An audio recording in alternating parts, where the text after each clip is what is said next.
Hello everyone. Today I start the question answer of lost spring. मैं सागर कुमार और आपका सत्य साई क्लासेस पर स्वागत है। तो स्टार्ट करने से पहले हम लोग वर्ड मीनिंग देख लेते हैं। हम लोग आज लॉस्ट स्प्रिंग का क्वेश्चन आंसर देखेंगे। तो उससे पहले क्वेश्चन आंसर में जितने भी यूज किए हुए वर्ड मीनिंग है वो मैंने लिख दिया है, आप देख सकते हैं। और आप इसको उतार ले कॉपी में, जिससे ये होगा कि आपको बार बार वीडियो देखने की ज़रूरत नहीं पड़ेगी और आप खुद से भी पढ़ के समझ सकते हैं। तो चलिए अब हम लोग क्वेश्चन आंसर देखते हैं। तो पहले हम लोग पेज नंबर 17 का देखते हैं। What is Saheb looking for in the garbage dump, where is he and where has he come from. Saheb जो है वो कचरों में क्या ढूंढता है और वो कहाँ से है और कहाँ से आया है। तो इसका आंसर है साहेब इज लुकिंग फॉर रूपी इन द गार्बेज डंप। जो साहेब जो है वो कचरों में सिक्का ढूंढता है, रुपया ढूंढता है। और वो जो ऑथर है उसका नाइबर है, उसका पड़ोसी है और वो ढाका से, बांग्लादेश का ढाका से आया है। अगर आपने अभी तक लॉस्ट स्प्रिंग चैप्टर नहीं पढ़ा है तो आप पढ़ लीजिए।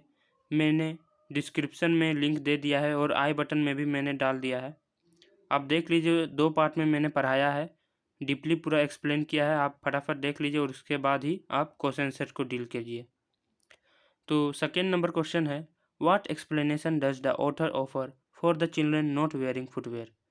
जो ऑथर है वो क्या एक्सप्लेन करती है कि जो रेग पिकर्स है, जो पुअर लोग हैं, जो बेगर हैं, वो जो चप्पल है या जूता है वो क्यों नहीं पहनते हैं।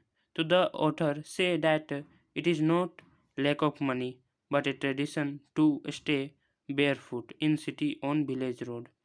ऑथर कहती है कि ये पैसों की कमी की वजह से नहीं है, ये ट्रेडिशन यानी परंपरागत जो चलते आ रहा है बेयरफुट रहने का, नंगे पांव रहने का, सिटीज़ में, विलेज रोड में, वो चलते आ रहा है। और है the author wonders if this is only an excuse to explain away a perpetual state of poverty. Poverty का मतलब गरीबी होता है और वंडर्स का मतलब गरीबी होता है। तो ऑथर कहती कि ऐसा नहीं है कि वो लैक ऑफ मनी के कारण जो है वो स्लीपर नहीं पहनते हैं, ये उनकी गरीबी की वजह से भी होता है। This explanation does the author offer for the children not wearing footwear. तीसरा है, is Saheb happy working at the tea stall explain. क्या जो साहेब था वो टी स्टॉल में काम करके खुश था। No, Saheb is not happy working at the tea stall because now he has lost the carefree look. वो जो है वो बेपरवाह, लापरवाह रहने का जो रहता था, अपने मस्त मौला ज़िंदगी में रहता था, वो खो दिया है। अब वो दूसरे के अंदर काम करता है। The steel canister seems heavier than the plastic bag he would carry so lightly over his shoulder। जो स्टील कैनिस्टर होता है जिसमें चाय रहता है वो प्लास्टिक बैग के ज़्यादा वो भारी होता है, जो कि वो प्लास्टिक बैग जो वो कचरा धोने में काम करता था उससे जो है वह स्टील कैनिस्टर जो है हेवियर है। The bag he used to carry for garbage dump was his put the canister belonged to the man who owns the tea shop। जो स्टील कैनिस्टर है वो उसका नहीं है, वो टी शॉप का मालिक का है, और जो बैग था प्लास्टिक बैग वो उसका था। At present Sahab is no longer his own master. अब वो खुद का मालिक नहीं रहा। अब हम लोग पेज नंबर 20 के क्वेश्चंस को देखेंगे जो कि मुकेश के बारे में है। पहला क्वेश्चन है, what makes the city of Firozabad famous. Firozabad में क्या फेमस था। तो इसका आंसर है beautiful glass bangles make the city of Firozabad famous. चूड़ियाँ वहाँ की फेमस थी। सेकेंड नंबर क्वेश्चन है, maintain the hazard of working in the glass bangles industry. Hazard का मतलब खतरा होता है, कि इसमें मेंटेन करना है कि क्या जो खतरा था ग्लास फैक्ट्री में काम करने से। There are many hazard of working in the glass bangles industry. Glass factory में काम करने से बहुत ही ज़्यादा खतरा था। Worker have to work in hot furnace for polishing bangles. Worker जो हैं वो गर्म भट्टियों में रहते थे, एक छोटे से कमरे में रहते थे जिसमें ना ही हवा घुसता था ज़्यादा और ना ही ज़्यादा लाइट थी। वहाँ बस गर्म भट्टी थी जिसमें वो काम करते थे और पॉलिश करते थे बैंगल्स को, ग्लास को जो पॉलिश करते थे। They slog their daylight hours often losing the brightness of their eyes. वो दिन भर इसी में घंटों काम करते थे जिसके कारण वो जो है अपनी आंखों की रोशनी भी खो देते हैं। अब हम लोग तीसरा नंबर क्वेश्चन देखेंगे। How is Mukesh attitude to his situation different from that of his family. Mukesh का रवैया और उसके फैमिली मेंबर्स के रवैये में क्या अंतर था? तो इसका आंसर है Mukesh family believe in destiny and fate. जो मुकेश के परिवार वाले थे वो भाग्य पर विश्वास करते थे। They think that working in the glass bangles industry is written in their fate. जो उनके भाग्य में लिखा हुआ है इन ग्लास फैक्ट्रियों में काम करना। Nobody can change what is destined to be there. वो सोचते थे कि कोई भी इसे चेंज नहीं कर सकता है।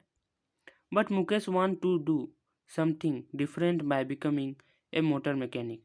बट जो मुकेश है वो कुछ नया, कुछ हटके करना चाहता है। वो एक मोटर मैकेनिक बनना चाहता है। He want to drive a car. वो एक गाड़ी चलाना चाहता है।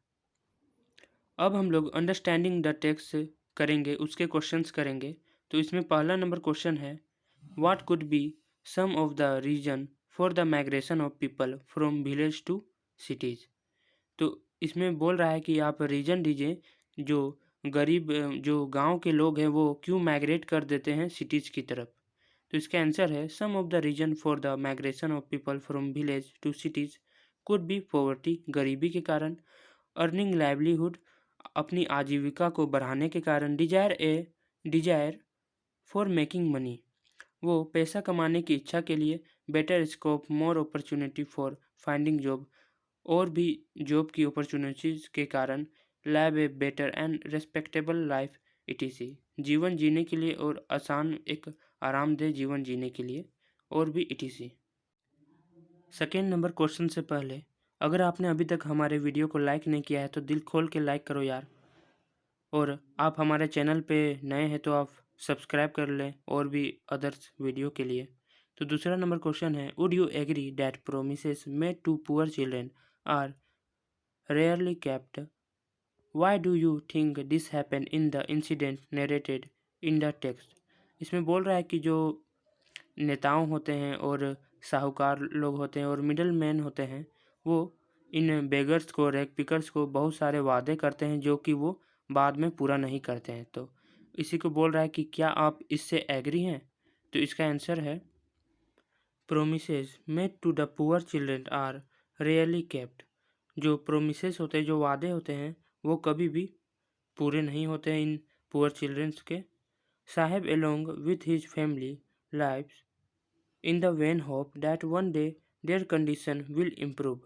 साहब है और उसके जो फैमिली है, उनके परिवार है, वो सोचते हैं कि एक दिन जो उनकी कंडीशन होंगी वो उसमें सुधार आएगी, वो इम्प्रूव होंगी, लेकिन ऐसे ये कभी नहीं हुआ है। Saheb believe the author that soon she will open a school and he will go to study there.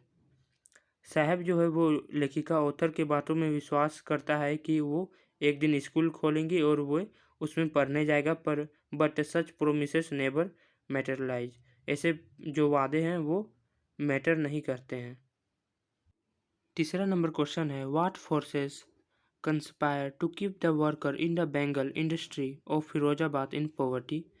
जो इन वर्कर पे क्या फोर्सेस किए जाते हैं, क्या दबाव दिए जाते हैं कि वो इसी बेंगल इंडस्ट्री में काम करते रहें। तो many forces conspire to keep the worker in the bangle industry of Firozabad in poverty there are. पहला है, देखिए इस तरह आप पॉइंट वाइज लिखेंगे तो इसमें आपको जो है फुल में फुल मार्क्स मिलेगा। इस बार तो MCQ है, लेकिन अगले बार जो होगा एग्जाम 12 का उसमें तो आएगा, तो उसमें आपका काम आएगा। तो पहला है a number, the cry of not having money to do anything except carry on the business of making bangles.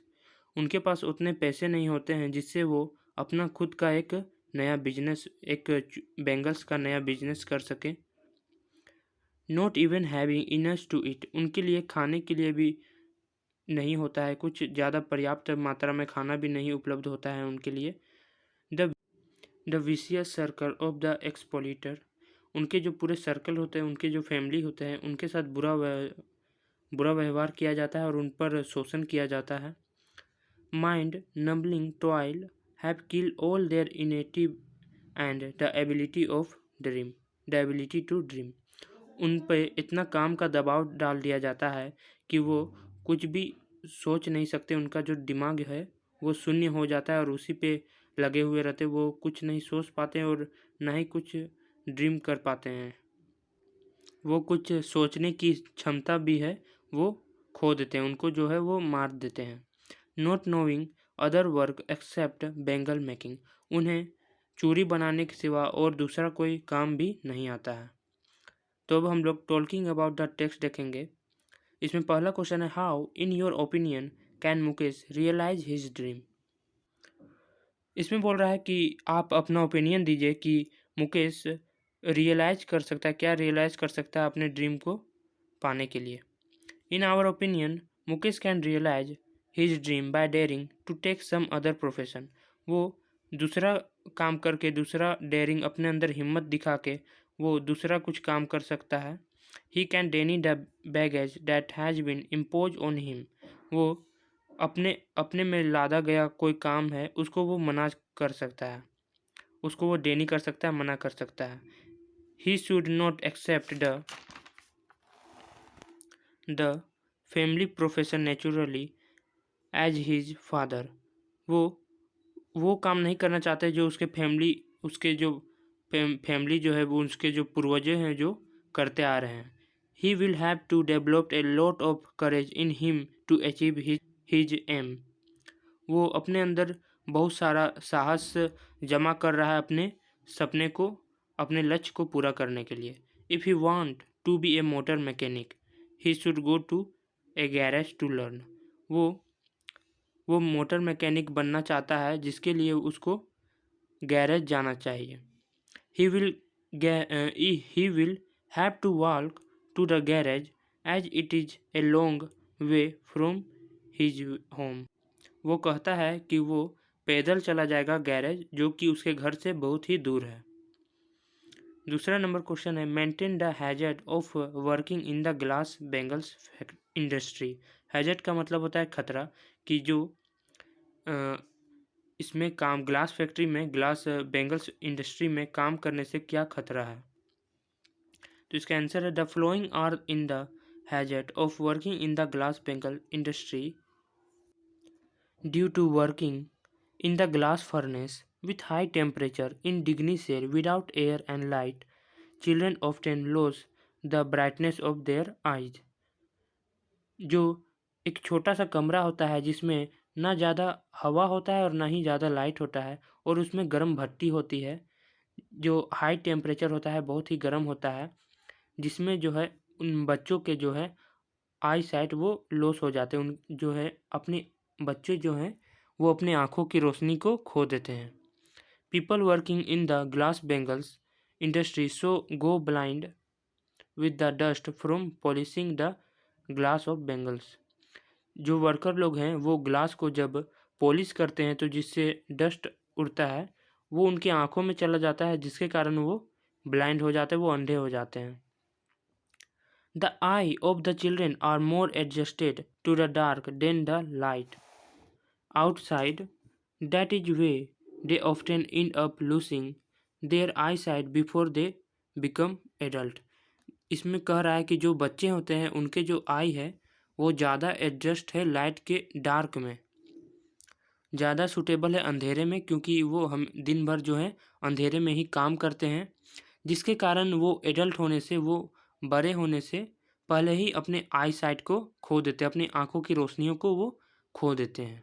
तो तीसरा नंबर क्वेश्चन है, why should child labour be eliminated and how, हमें क्यों बाल मजदूरी को हटाना चाहिए और कैसे। Child labour should be eliminated because it deprives the, answer है child labour should be eliminated because it deprives the children of the right to education, हमें बाल मजदूरी को हटाना चाहिए, क्योंकि वो जो एजुकेशन है वो पढ़ाई से वंचित हो जाते हैं। Childhood is the age to go to school and study. जो बचपन है वो पढ़ने के लिए है और स्कूल जाने के लिए है। It is heart breaking that the children who should have been studying in school have to spend their childhood in human condition at dhabas, restaurant, mines, bangles industry, soap and brick kilns, etc. यह देख के बुरा लगता है कि जो बच्चों को पर स्कूल में स्टडी करना चाहिए, वो अपना जो समय है, चाइल्डहुड का जो समय है, वो अपने वो dhabas, restaurant, mines, bangle industry, soap और ईंटा भट्टों में बिता देते हैं। One can be full in tears to see such a plight of our children. यह देख के हमारे आंखों में आंसू आ जाता है इनकी दुर्दशा को। बच्चों की दुर्दशा को देख के हमारे आंखों में आंसू आ जाते हैं। It can be eliminated by making strict law. हमें सख्त कानून बनाना पड़ेगा। Punishing those found guilty and providing healthy environment to this children. हमें दोषी पाए जाने वालों को दंड देना होगा और हमें इन बच्चों के लिए एक स्वस्थ वातावरण प्रोवाइड करना होगा। Arrangement of education should be made for the poor children. हमें इन बच्चों के लिए शिक्षा देना होगा। हमें इन बच्चों के लिए स्कूल खुलवाना होगा इन पुअर चिल्ड्रन के लिए। तो ओके, हमारा ये इसका क्वेश्चन आंसर ख़त्म होता है। आपको कैसा लगा आप हमें कमेंट बॉक्स में रिप्लाई करें। Okay, bye.